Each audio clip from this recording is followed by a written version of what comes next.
Alors, il y a des personnes qui travaillent dans le théâtre qui sont arrivées et en conséquence, on a écrit un manifeste qu'on aimerait vous lire parce que il s'adresse aussi à eux-elles.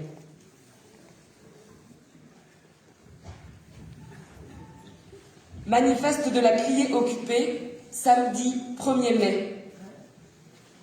S'emparer d'un espace, ouvrir des portes verrouillées, y entrer, ouvrir les fenêtres, faire entrer de l'air, des corps, des voix. Ne surtout pas refermer les portes derrière nous, puis tenter ensemble de le définir ce nous. Ou justement pas.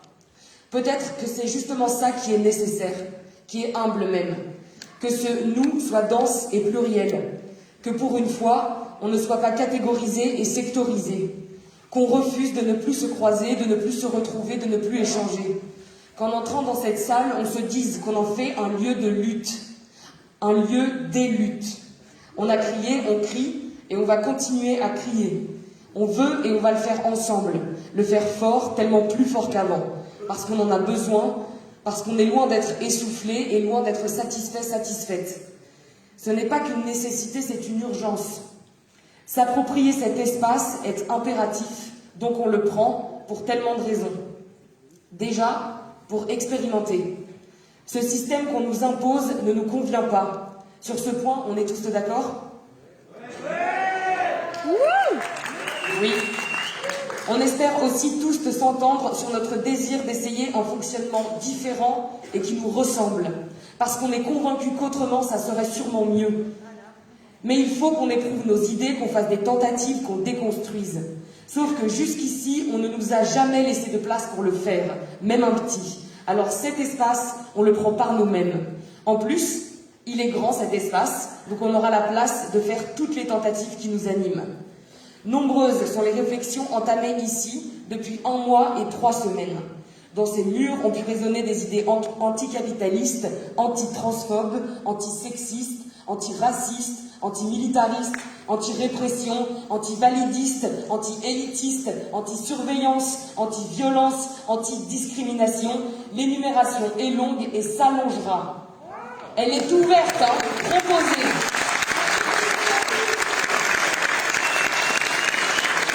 On ne parle pas d'une utopie naïve, on rejette plutôt un héritage dystopique. C'est du concret, ce sont nos luttes, ce sont nos endroits de résistance politique, elles sont nombreuses et légitimes. Faisons-les se rencontrer et utilisons ces espaces occupés pour les mettre en pratique. Pour élargir ce qu'on revendique, cessons de dire qu'on en demande trop. On n'a pas à se justifier de notre soif de contestation. Rejetons l'argument frileux qui dit de se focaliser sur une seule problématique pour s'assurer qu'on obtiendra au moins un contentement. Ça ne nous désaltérera pas. L'abrogation de la réforme de l'assurance chômage est une priorité. Cependant, cette réforme est le témoignage concret de la mise en place d'une violence d'État et d'une politique d'austérité plus large. On bouillonne et c'est tellement normal. Il n'y a plus de tolérance possible. Impossible de les laisser appuyer sur la tête de ceux et celles qui se noient. Pour se rendre visibles, cessons d'occuper de façon marginale et discrète un hall à la criée ou une salle multimédia au frac-paca. On nous cantonne à des espaces qui ne dérangent pas ou peu. Comment accepter d'être dans la périphérie d'une économie institutionnelle et culturelle qui continue de tourner ?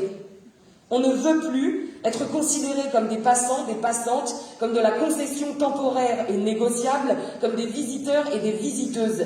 Notre désir de lutte n'est pas éphémère. On ne veut plus être dans ce rapport de force. Inversons-le. On prend, puis on discute. On ne discute pas pour espérer prendre. On confisque. On fait du bruit. On tape sur les casseroles. On pousse une gueulante.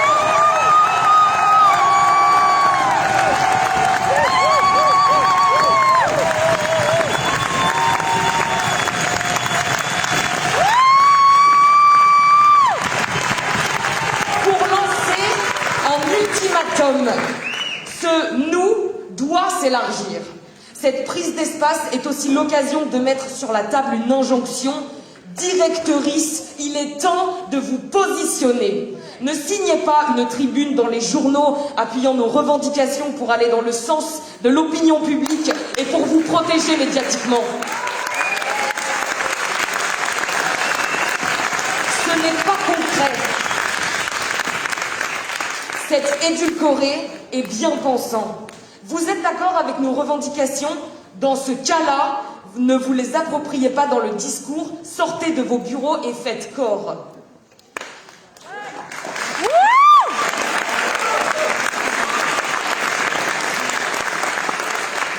Pour se réapproprier des outils, prendre la main sur ce moyen de production, pour tenter d'en faire autre chose qu'un temple de la culture excluant. On pense qu'ici peuvent résonner plusieurs récits, peuvent se rencontrer plusieurs imaginaires, peuvent s'associer des groupes et des personnes que l'organisation actuelle de la société fait tout pour séparer. Redémocratiser le théâtre uniquement fréquenté par une vieille élite bourgeoise blanche.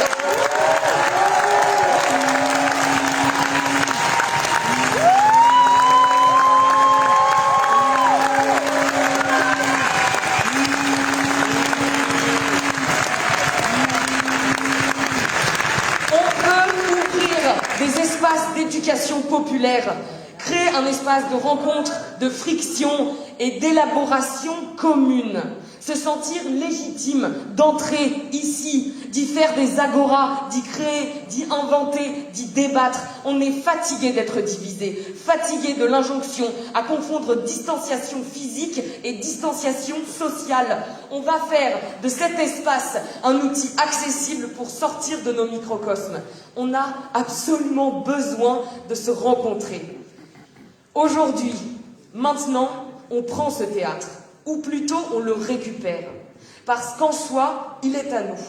Et maintenant qu'on est dedans, on peut vous assurer qu'il n'y aura pas de réouverture des lieux de culture sans droits sociaux.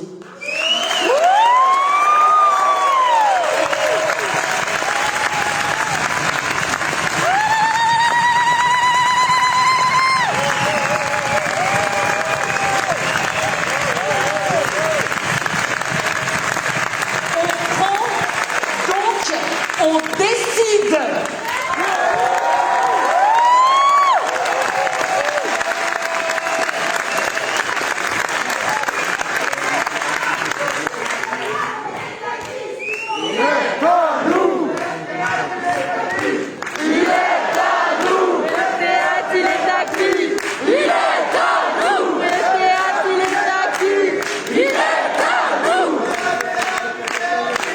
Il est